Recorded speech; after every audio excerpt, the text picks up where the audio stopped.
are live with Date with Tech here at the Dubai Fintech Summit in association with Launch Foundry, Trescon and Below the Fold. I'm joined by Sabya Goswami, widely known as Sabya in the fintech world, a seasoned strategist, operator with over 20 years of experience in the intersection of financial services, fintech, technology, product innovation. You're currently the CEO of Perfios, India's largest B2B SaaS fintech company, something that you must be incredibly proud of, leading a powerhouse supporting over 1,000 institutions financially across real-time credit decisioning, onboarding automation and analytics. Welcome to the show today. Thank you so much for being here. Thank you. So just to understand a little bit first around kind of vision and leadership, I want to just get under the skin of that, if that's okay.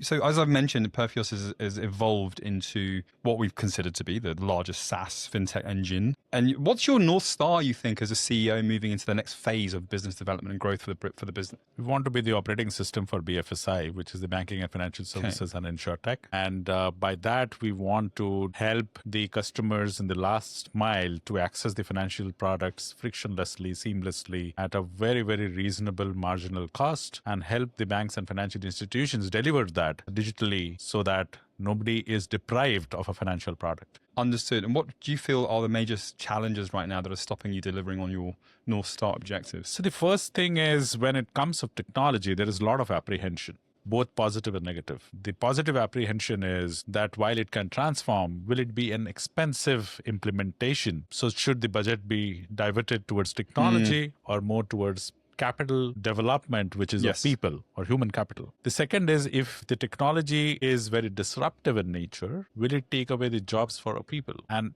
the history, technology has proved that you always need human, but you need different kind of roles that will evolve with, of course, evolved technologies, which is what AI will do. So AI, will it take the job of human? No. The intelligence will always be there and required. But what will happen is, the kind of roles that people play today will definitely require advanced changes and at a very rapid pace.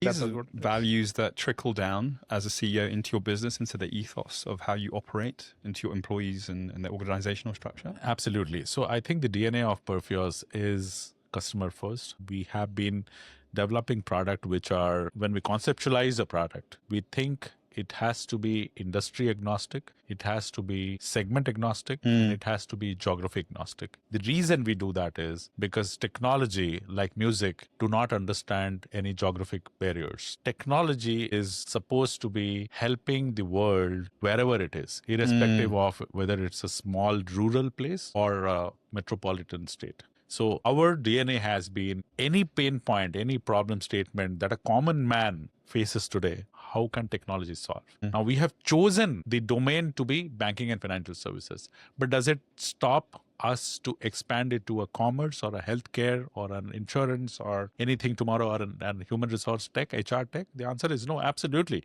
My products are well built to address any of the problem statement in any of the industries. That's how we have solved the problem. So I'm curious to understand, these are fantastic disciplines of operating guidelines that you value, that are at the core of how you operate. Recently, you've been part of 2 major private equity investments and acquisitions. How do you balance that expansion, though, without distilling or diminishing that truth that you've just described? So if you look at the history of Perfios, the first almost 8 years, we never raised any capital. Why? Because we wanted to focus only on one thing, and till today, that's the focus, which is nothing but category creating product innovation. That's the core of Perfios. So I always say there's lots cooking in the kitchen, and a good food before it is served requires very, very curated recipe to make it tastier, delicious. It needs a lot of time to cook. And hence, we have never shifted our focus from product innovation to garner more money. That's never been the case. So once we have validated the product, we have good head start from the clients acknowledging those, is when we went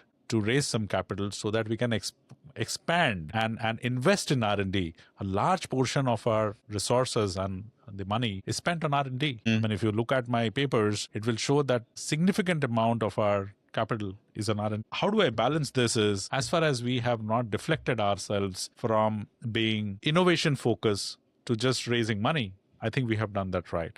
And that's how all our acquisitions has been also. As you just mentioned, that 2 acquisitions very recently. Actually, it's 3 acquisitions in the last 3 months. So any acquisition is never an opportunistic acquisition for us. It's always very, very strategic, very thoughtful due diligence that we do. It has to fit the overall product roadmap agenda for Perfios. What does that mean? As I said, we want to be the operating system for BFSI. It means that the BFSI needs to breathe through Perfios. It can be enabled or facilitated through Perfios. That means there are different parts, moving parts of the body, which has to work seamlessly. So we build certain capability in-house, which is like onboarding, due diligence, underwriting, servicing, collections. So there are certain pieces which we built in-house, but certain pieces we thought that there is important to get them in the overall process. Now, either you build in-house or you quickly go out and look whether somebody has already invested time and resources in building that. And if the technology matches, if the product fitment matches, if the scale matches, and finally if the culture matches, then the partnership moves forward. And that's how the acquisition has happened. It sounds like you have a very laser-focused, almost singular vision of where you want to be and a direction that you're very clear that you're on your path.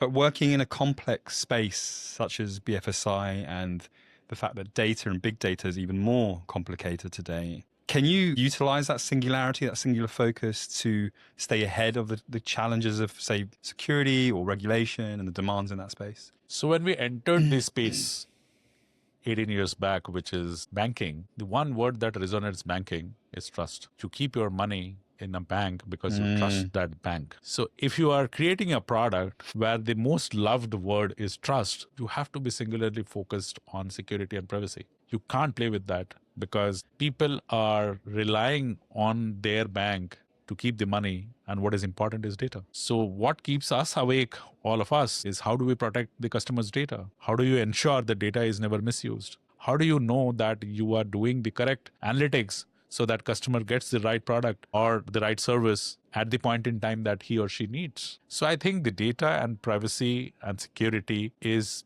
built in our DNA. When we conceptualize the product, not when we start creating a product, when we conceptualize a product, the security layer is the core. The first is the customer layer, then is the security layer, then is the design layer, and then is the ultimate engineering layer. That's the circle of influence that we have, and we call it the circle of one, where it starts from customer, then it goes to security, then it comes to design, then it comes to engineering. It is not reverse. First you engineer, and then you design, and then you think of security and privacy, and then the customer.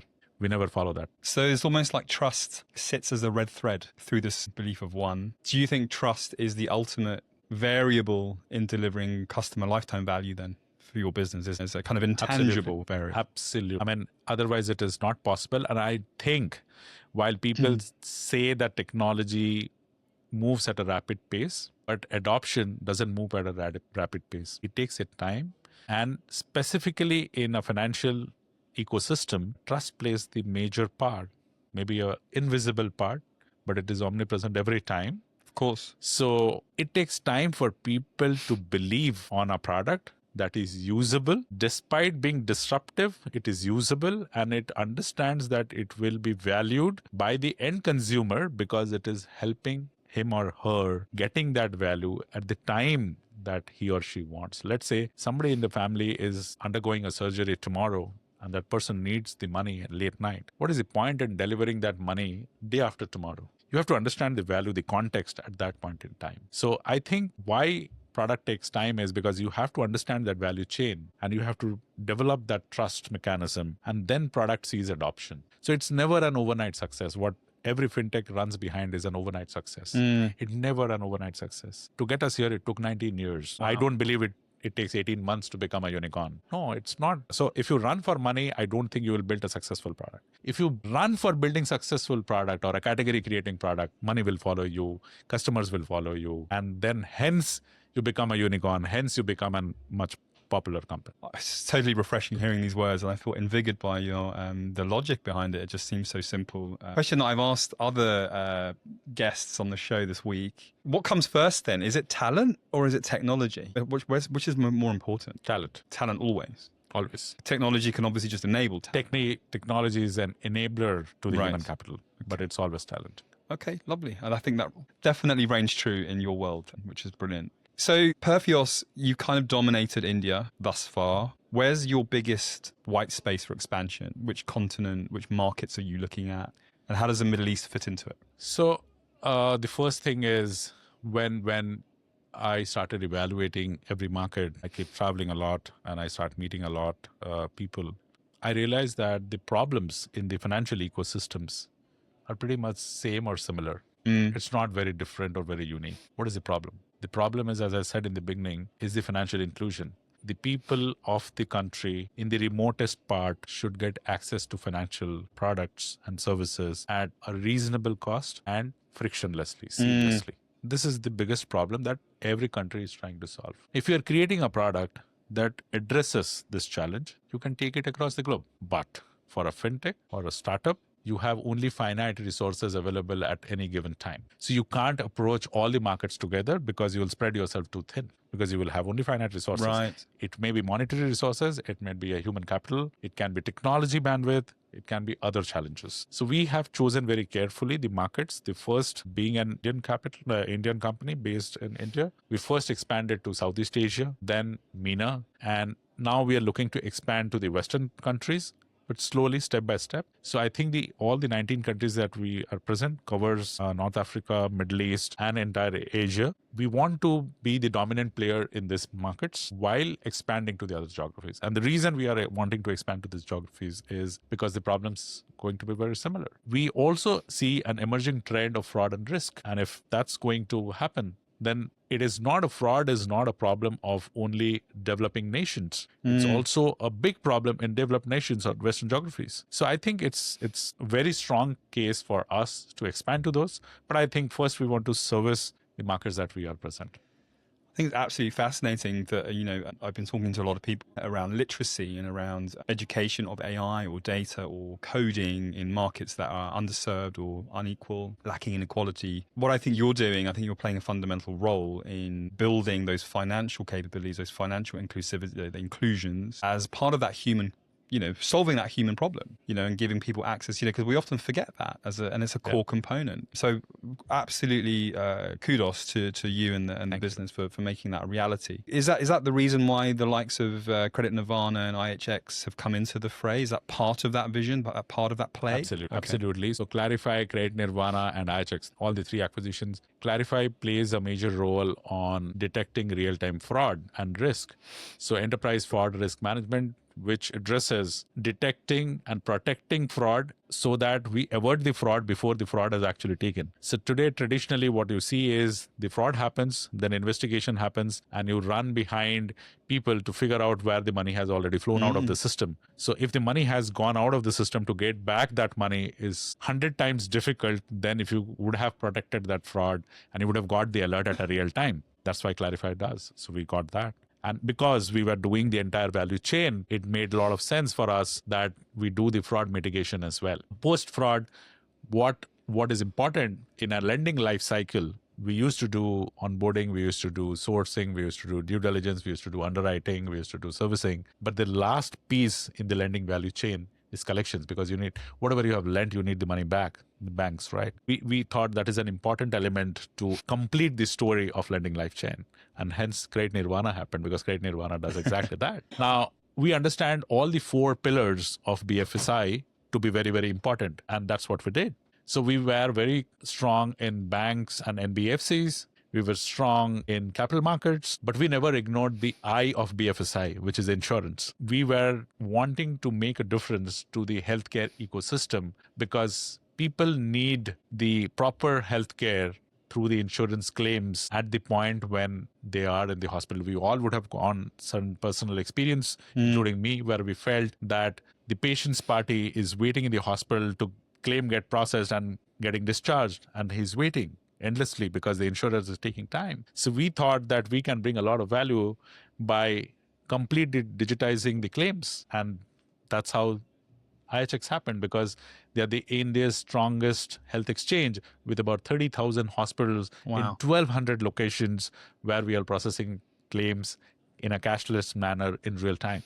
And we thought this is a global solution which can be expanded to all the 19 countries that we are present. Hence, that happened. So everything, as I said, is never opportunistic, is very, very strategically thought through, carefully picked up, done well research, and then you put the story and stitch it together to ensure that real difference is felt by the end consumers. Where will Perfios be in 10, 15 years' time, you think? I don't see that far because I believe in execution today. Understood. But I would say that in 10 years, we want to be one of the global pioneers in category creating products, focus on a lot more innovation, build agents that can actually help humans to deliver a much faster, much better, much reliable, risk-free, fraud-free products to the end consumers. Mr. Sabya Goswami, thank you so much for your time. Thank you for being with us on Date with Tech. I hope you've enjoyed your time with us today. Absolutely.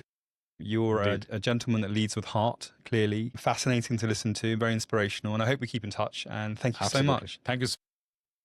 Thank you, sir.